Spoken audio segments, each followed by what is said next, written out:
A very good morning to one and all of you. I do realize that I've joined in late, uh, but I'll take you run through IOL power calculations.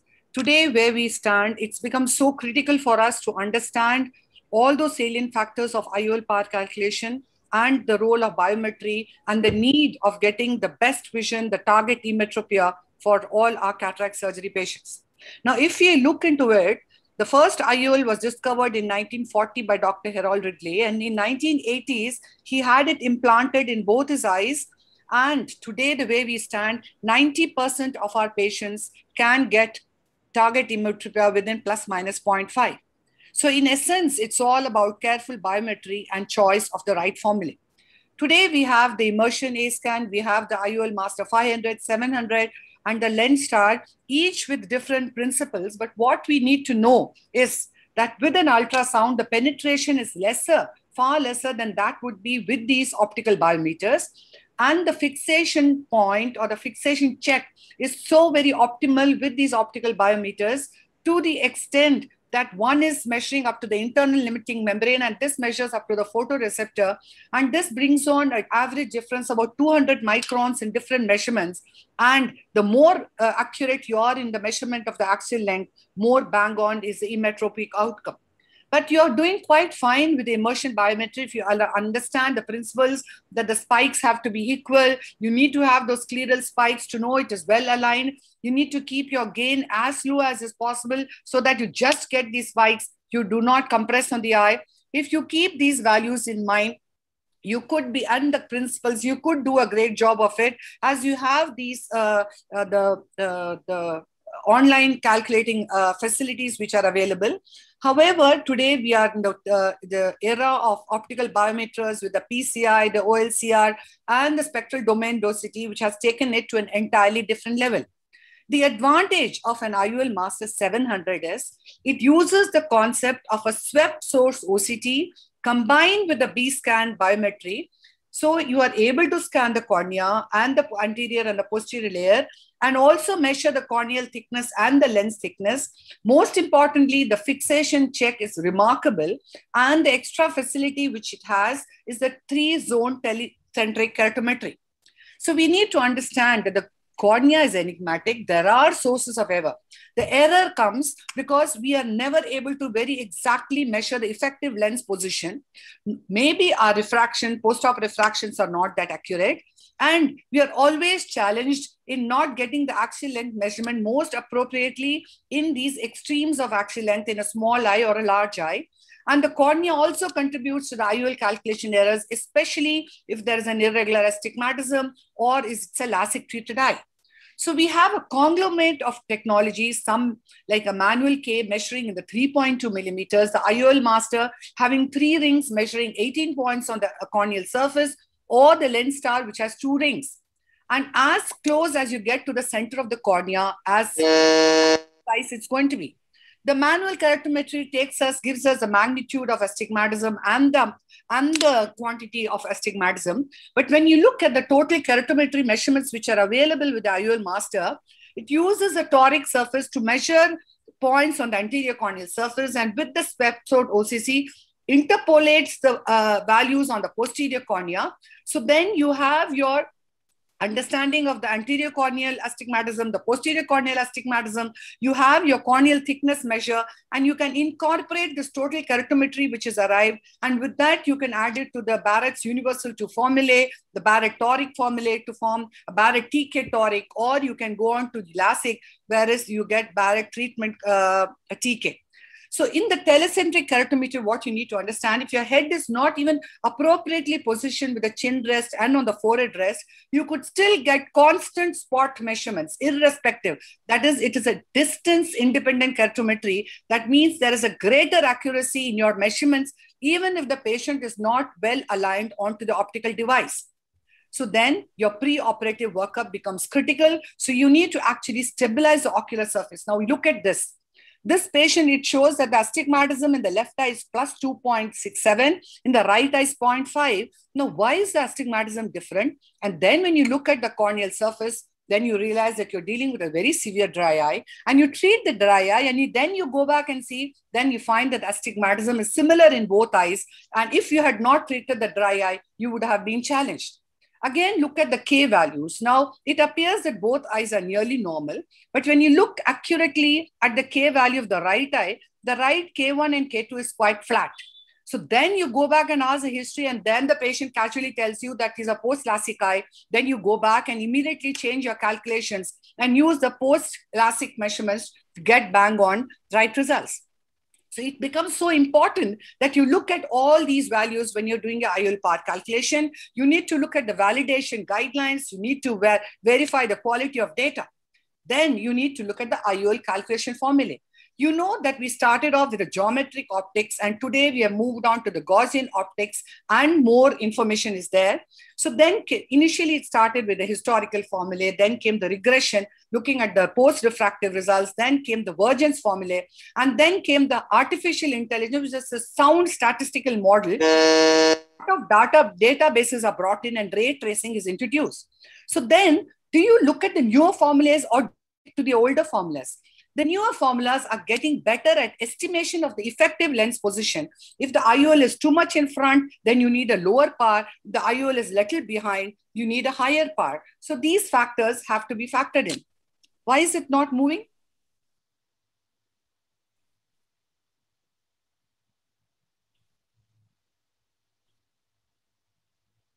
So then, does it mean you stick to the older formula? No. If you look at the Warren-Hill formula, he started with some 3,000 odd in his database and then moved on to adding more. So from a 78% getting less plus minus 0.5 end result, now we have over 90% getting within plus minus 0.5. We actually did a study of more than 300 eyes in the long eyes, normal and short eyes, and we compared the third generation formula with the Barrett Universal, and we found that more than 90% were within the plus minus 0.5 end result. So then, do we plug in our numbers into innumerable formula? No. You need to understand the advantage of each formula and optimize it. Why? Because we need to know that you could have an eye with a normal axial length and a normal anterior chamber. You could have an eye with a normal anterior chamber and a shorter axial length. You could have eye with normal anterior chamber depth and a larger axial length. You could have a large eye too.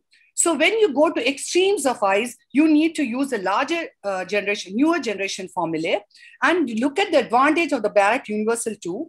Not only it's able to have more data to predict the ELP, but even takes into account what would be the change in the principal plane when you're using a low minus to a negative lens. In other words, the principal plane is the distance between the iris and the anterior surface of the intraocular lens. That is the level of precision which takes you to. So it essentially takes in the axial length, the Ka value, the optical ACD, the refraction, and certain optional values as the lens thickness and wide to wide, and gives you a solid formula. The Hill RBF started off with 250,000 in its database and then kept adding more and more, so that it brought in a greater depth of accuracy in getting your final endpoint with the least predictive error. So what is the way to deal with short eyes? With short eyes, you're using a large part IOL. And we have already told you it could be a normal anterior chamber depth, it could be a shallow eye. So then what could happen is that therein is going to be the difficulty in predicting the effective lens position in these eyes, and small errors will result in large surprises. This was a study of 7 different formulas, but it also told us that none of these formulas were doing bad. But if it is a short eye with a high power, you could use a customized IOL in the bag, or if there is a refractive surprise, you could combine it with a piggyback lens. If it is a long eye, you could use Barrett Universal 2, Hill RBF, or use a Van Gogh modification of the axial length, because there could be a staphyloma in some of these eyes, which would challenge us in measuring the axial length.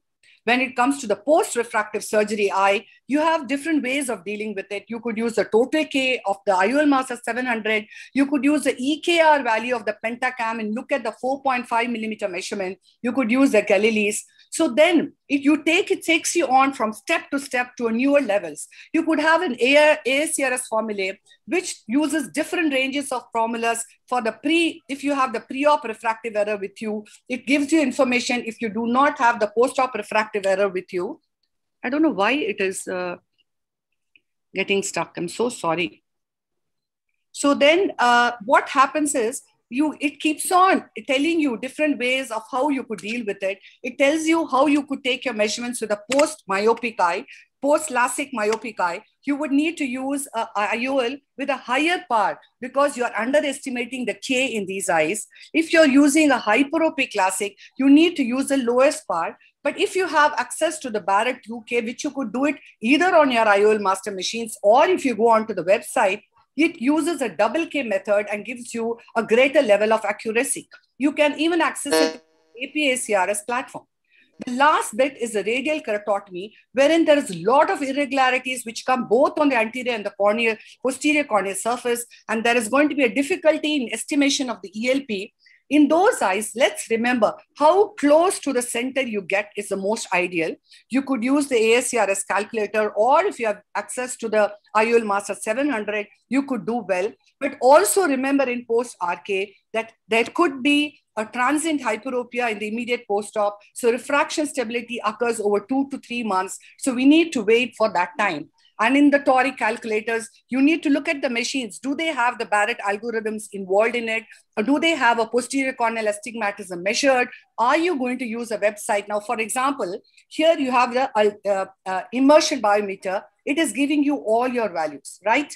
Then you could feed in this data into the Barrett toric calculator online. But remember that you have to introduce the acoustic factor or the IOL constant when you're using a immersion biometer, and then it will tell you what is going to be the axis, what is going to be the least amount of astigmatism.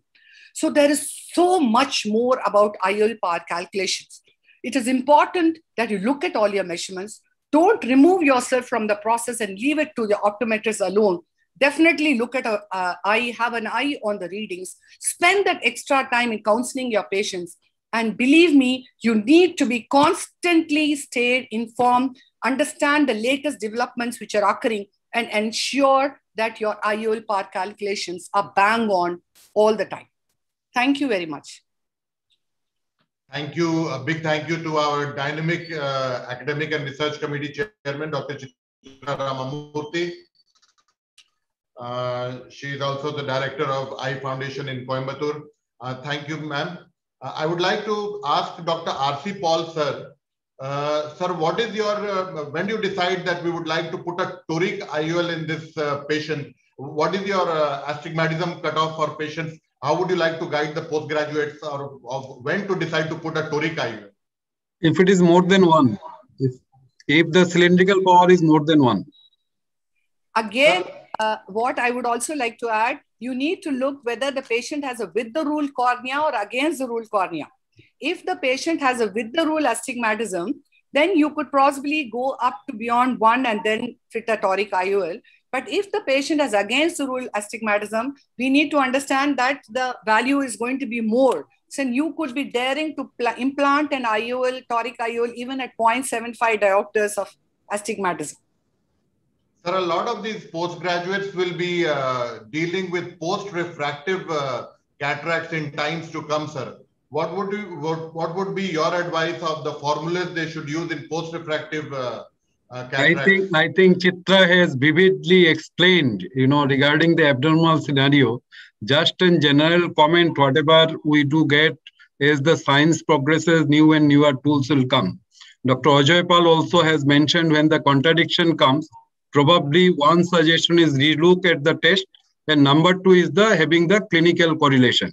So in terms of your, these abnormal eyes, whenever we do get abnormal data, so had to be taken considerations of the newer machines and probably the past experience, the validation. This is most important.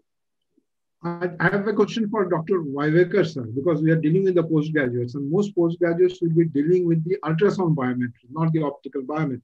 So what tips you would give them that they can, the final tip, they can get it right? And what formula for, because most of the machines have SRK-T as the standard, and they cannot do it with the universal Barrett universal, etc. Vaivekar, sir. Yeah, that is a very good question and important for postgraduates. See, first thing is that we have to go for immersion technique only. Okay, contact biometer is no more a good option. With immersion technique also, there is a learning curve. Like there should be no air bubble and so on. You know, even then you have to press less. Okay. You have to look for all the proper spikes. Now, once that is done, SRKT formula is a very good formula provided we optimize it. So if we optimize it, SRKT works for most of the eyes except very, very extreme short eyes or extreme long eyes. Okay, SRKT with Bangkok modification works very well for even extreme long eyes. So what we are left with is extreme short eyes, which is very uncommon. That they can use offer Q or Hurley 2 depending upon the technology they have. And answering the first question, which was asked to Dr. Paul, when it is a post-refractive, I would like to go by 3 methods. I would like to find Barrett-Truquet or Barrett-Truquet-Toric, that is one. Second is ASCRS website has a fantastic calculator. And a third thing is that I'll use EKR values of Pentacam and use them in any regression formula like SRKT or Holiday 1. And I will find out what is the IL power and I'll go for an average of all the three.